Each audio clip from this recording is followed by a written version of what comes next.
Hello అండి. ఈరోజైతే నేను మా అమ్మమ్మ వాళ్ళ ఊరి పల్లెటూరి అందాలైతే మీతో షేర్ చేసుకొని, వీళ్ళ చిన్న మినీ గార్డెన్ అయితే మీతో షేర్ చేసుకుందామని వచ్చేసాను. చూసారు కదా! వీళ్ళైతే చాలా చాలా గులాబీ మొక్కలైతే పెంచుతున్నారండి. కాకపోతే అవి రీసెంట్‌గా వేశారంట. ఒక్కదానికి కూడా ఫ్లవర్స్ అయితే లేవు. చిన్న చిన్న మొగ్గలైతే ఉన్నవండి. ఇప్పుడిప్పుడే మొగ్గలొస్తున్నవి. ఇక్కడ చూసారా? కోడిగుడ్డకి కాటికతో చుక్కలు పెట్టి దిష్టి తగలకుండా అంట పెట్టారు. నాకైతే భలే అనిపించింది. భలే ఉంది కదా! చూడ్డానికి కూడా క్యూట్‌గా ఒక టాయ్‌లా అయితే ఉంది. వీళ్ళైతే ఇక్కడ చిట్టి మందారం కూడా పెంచుతున్నారు. ఇదొచ్చేసి ఫస్ట్ ఫ్లవర్ అంటండి. వీడియో షూట్ చేశాను చిన్నగా. ఇక్కడ మనకి నాటు గులాబీ పింక్ కలర్‌లో ఉంటది కదా! అవి కూడా వీళ్ళు పెంచారు. దీనికైతే చాలా ఫ్లవర్స్ అయితే పూస్తవండి. ఇప్పుడైతే కట్ చేసేశారు. మినిమమ్ ఒక 10 ఫ్లవర్స్ అయితే పూస్తవి. ఇక్కడ వీళ్ళు శనికలు, రుబ్బురోల్ని కూడా పూజిస్తున్నారు. శనికల్ని ఒక శివుడిలాగా అయితే పూజిస్తారంటండి.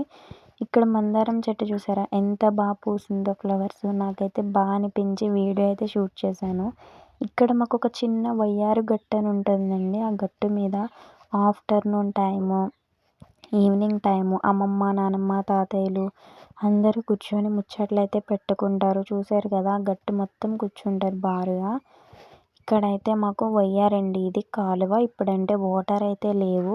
ఆ కాలువలో బట్టలు ఉతుక్కుంటారు, గిన్నెలు తోముతారు, స్నానాలు చేస్తారు. అట్లనే చాలా అయితే చేస్తారండి. ఇప్పుడంటే వాటర్ తక్కువ ఉన్నవి. అక్కడ మధ్యలో రాళ్ళు కనిపిస్తున్నాయి కదా! ఆ రాళ్ళ మీద కూర్చొని చేపలు కూడా పట్టుకుంటారండి. భలే అనిపిస్తుంది చూడ్డానికి.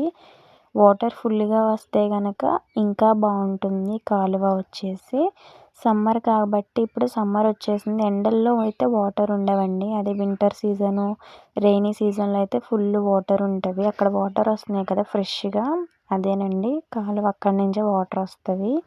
ఇక్కడైతే పిల్లులు ఇళ్ళల్లోనే తిరిగేస్తావండి. ఇది కూడా చిన్న క్లిప్ అయితే తీసాను. ఇక్కడ మనం పట్టుకున్నా సరే అవి వెళ్ళవు, అంత బాగుంటుంది.